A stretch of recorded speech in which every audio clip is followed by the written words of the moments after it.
Assalamu alaikum everyone, this is Luban Ahmed and today I'm back again with a new another topic, and I'm going to talk about two words: desire and appetite. So let's get started. Appetite and desire দুটি word, কিন্তু আমাদের একটি ভুল রয়েছে, যেটি হচ্ছে আমরা ডিজায়ারের পরিবর্তে অ্যাপিটাইট ব্যবহার করে থাকি, যা ইংরেজিতে একটি কমন মিস্টেক। সো আমি আজকে আমার এই ভিডিওর মাধ্যমে আপনাদেরকে সেই বিষয়ে একটু ধারণা দেওয়ার চেষ্টা করব যে কখন আমরা অ্যাপিটাইট ইউজ করব এবং কখন আমরা ডিজায়ার ইউজ করব। প্রথমত আমরা আমাদের বাস্তবিক জীবনে বা দৈনিক বা প্রাত্যহিক জীবনে কথাবার্তা বলতে হয়, অনেক কিছু লিখতে হয়।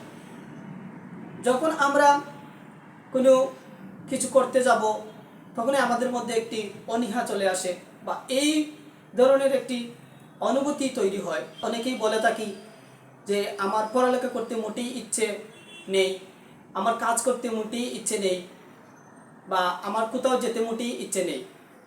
এই ধরনের সেন্টেন্স যখন আমরা ইংরেজিতে বলতে যাই তখনই আমাদের একটি সমস্যা হয়ে থাকে। অর্থাৎ আমরা ইচ্ছে প্রকাশের ক্ষেত্রে ডিজায়ার এই শব্দটির পরিবর্তে অ্যাপিটাইট ইউজ করে থাকে অনেকে, যা ইংরেজিতে একটি ভুল।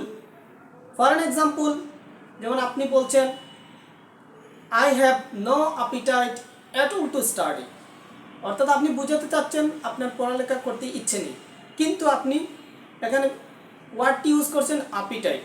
প্রকৃতপক্ষে যে অ্যাপিটাইট ওয়ার্ডটি খাবারের ক্ষেত্রে ব্যবহৃত হয়।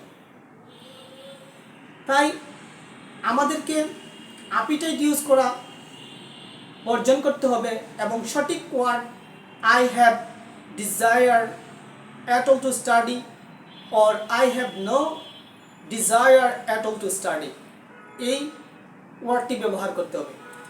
চাইলে আপনি ডিজায়ারের পরিবর্তে ইনক্লিনেশন অথবা ডিসপোজিশনও ব্যবহার করতে পারেন, কিন্তু অ্যাপিটাইট ইউজ করতে পারবেন না।